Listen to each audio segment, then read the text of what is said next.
product is good. Well, I want people to be able to get this great product. And that product is working. It's really good.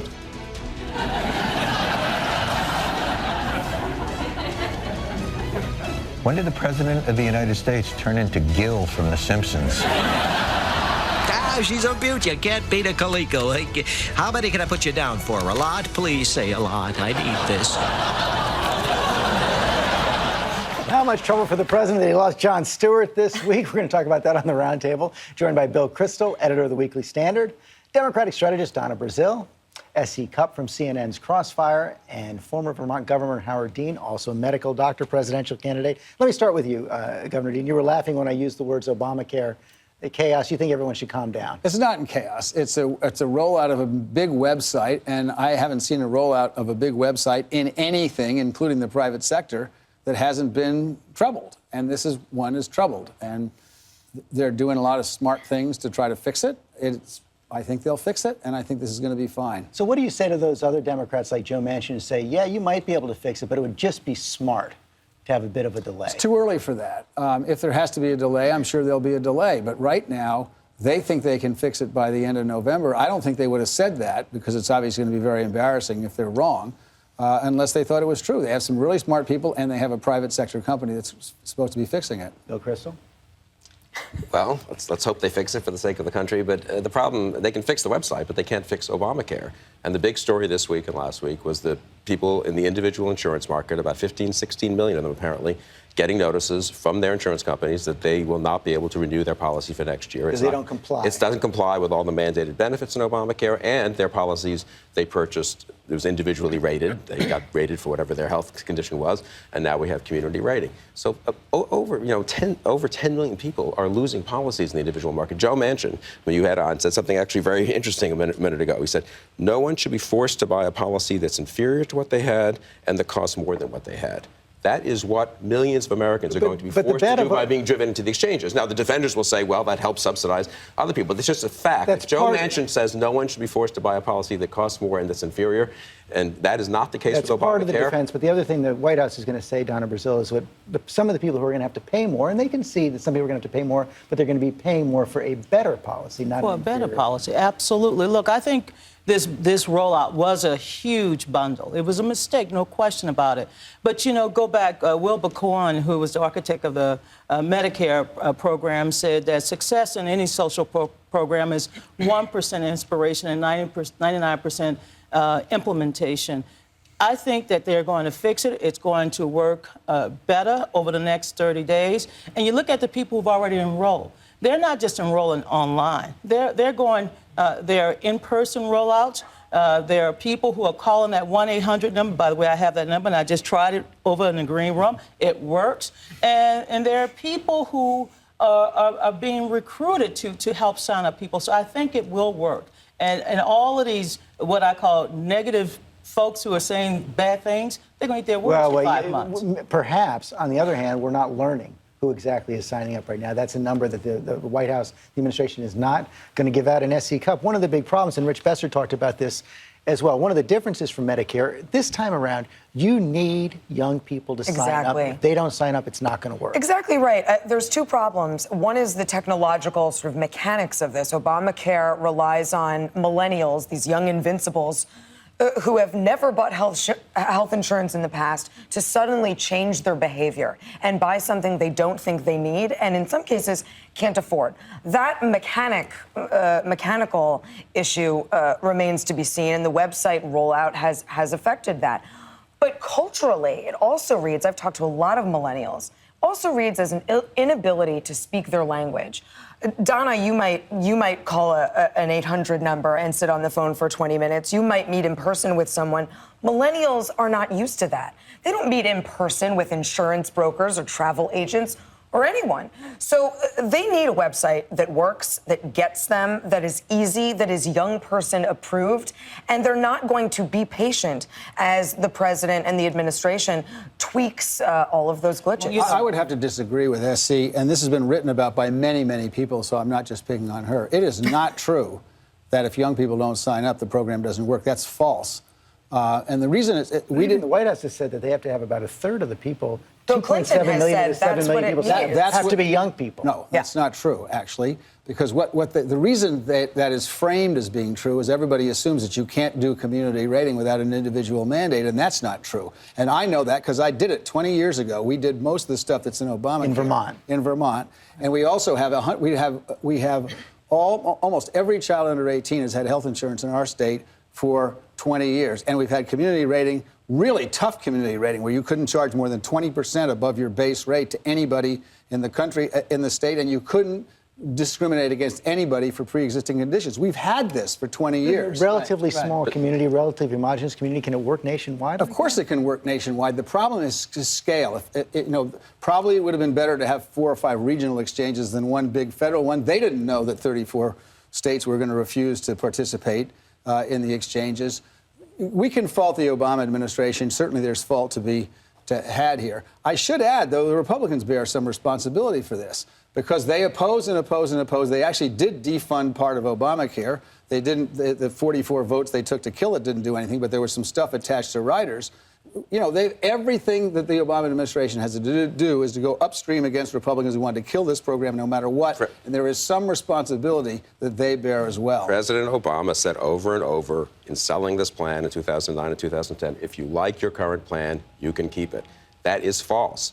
About 15 million people are being told your current plan, which many of them do like. They purchased appropriate plans for themselves. They're being told they can't keep it. They're being forced into these exchanges, which A, don't work right now, and B, in which they will get a plan less suited to them that will cost more. That's just a fact. And I think that's the big political story, more than the website. The big political story is that President Obama said over and over again, if you like it, you can keep it. And that is not true. And tens of millions of people last year got, refunds from their health care plan. Many people got grandfathered into their old plan. 3 million more adults are now getting coverage as a result of Obamacare. And 8 million women are getting preventative care. So Obamacare is already working. When I made that 1-800, and yes, I like apps. And if my old boss was in charge, he would get the IT people and the service people together and reinvent this, and it would be done like this. I'm referring to Al Gore, of course. And back in the day, Bill, when you and I were getting health insurance, we didn't have Twitter.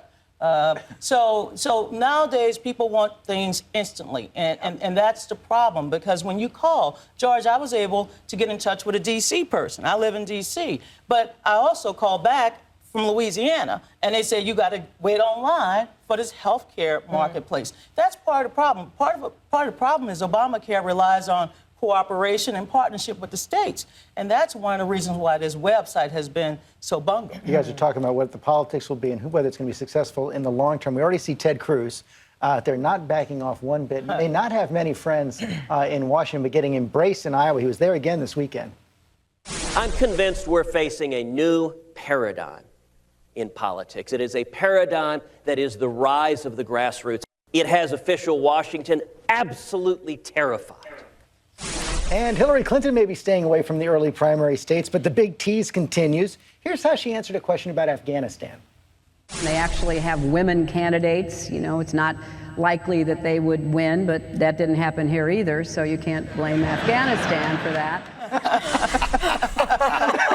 Just a tiny little drop of a hint right there. Bill Kristol, let's talk about Ted Cruz first, not backing down at all. One of the predictions he was making in Iowa this weekend is that come 2014, all the ads are going to be about Obamacare, and that is what is going to preserve the Republican majority in the Senate and help them get a majority in the Senate and preserve the Republican majority in the House.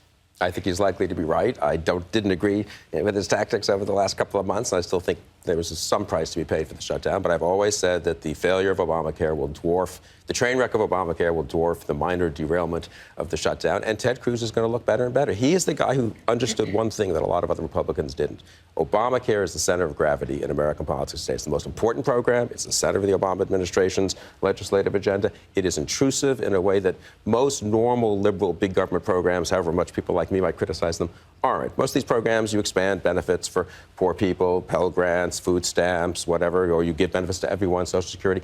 This is a kind of unusual program. You are forcing people into these exchanges. You can't, my friend in Washington who got his notice this week saying you can't keep your individual insurance, he's not being left alone. Most big government liberal programs do leave other people alone. If your insurance plan conforms with the requirements of Obamacare, you don't have to. Which very few, almost no, about 15% of individually purchased health insurance plans do. And why is that? It was a free market. If people wanted to buy all those benefits, they could have. No. We kicked all those people out of our state when we did this, and it was a good thing we did because they were taking 50% of every premium dollar and keeping it for themselves. Administrative I mean, costs, this, what this is doing is driving the fly-by-night insurance companies out of the market, or forcing the good ones who have bad policies. Wait. So when Blue Shield drops, when Blue Shield and these huge companies drop 300,000 people in Florida, those are fly-by-night insurance companies? First of all, Blue Shield is for profit, so it's Anthem, I'm sure, in Florida especially. Second of all, yeah, even good companies have crappy policies with enormous deductibles. But the government, that's going to be great. The government has a right to make sure that when you buy something, it is what it's supposed to be, and that's to force you into the exchange.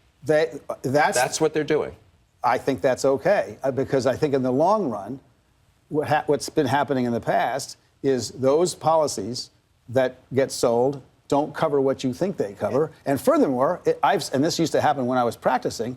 An insurance company would pull your insurance if you got sick. That is not allowed anymore under Obamacare. And look at these I think Republican Obamacare governors. is, in fact, going to be the reason that we are going to pick up seats in the House and we are not going to lose the Senate. And Ohio became the 26th state to expand Medicaid coverage for its uninsured individuals, 270,000 people. Now North Carolina is considering and what percentage of doctors in Ohio accept Medicaid? Well, you know, I'm not a doctor, no, but so you might want to seriously, switch around. most of the people signing up are signing up for Medicaid, which is a failing program, and increasing numbers of doctors You have a growing list. You have a growing list of Democrats who are worried about Obamacare and who are not going to run on Obamacare's success. And you were laughing when Howard Dean said that this was going to help Democrats next year. On the other hand, yes, they're not running on Obamacare. On the other hand, and Bill says it's going to overwhelm the shutdown. But right now, you look at the generic ballot between Democrats and Republicans in 2014, Republicans about 8 or 9 points behind. Yeah, I think what you're seeing,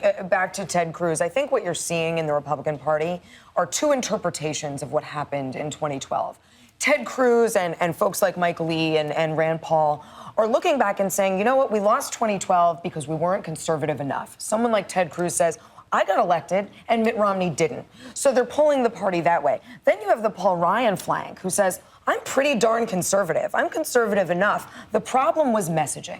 We didn't have a positive message. We weren't artful in our articulation of our policies. And so you have folks like Paul Ryan and that flank trying to talk about how we can cut the deficit and let's be smarter about our policies. So there's that tension, and all we're talking about is how Republicans disagree with one another. Look, you know, the problem with the Republican Party is that there are two Republican parties. I mean, Dick Cheney sat here and said his daughter's going to win. She's running against a Republican. Ted Cochran got a Republican challenger. Lamar Alexander, John Cornyn. The problem with the Republican Party is that it's exploding. And two parties is better than one party. I want to bring that to Howard Dean. How about on the Democratic side? If Hillary Clinton decides to run, is she going to face a serious challenge from the left, and are you going to be that person? I am not going to be that person. I'm supporting Hillary if she runs. Oh, you've ruined my day. I'm serious.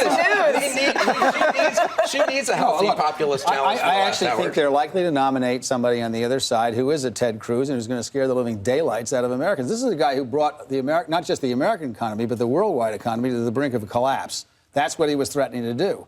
That is not going to be a person people are going to vote for President of the United States. And Hillary Clinton is the perfect foil. She's done it all. She's clearly ready to be president from day one. You can hardly ever say that about somebody who hasn't been in the who hasn't served in that capacity. She's got the foreign affairs experience. It's the perfect foil for a candidate. That's a birthday kiss. I'm so depressed. Howard Dean's not running. The Red Sox lose due to umpires. It's a rough weekend. Well, you're still smiling, though. Thank you all very much.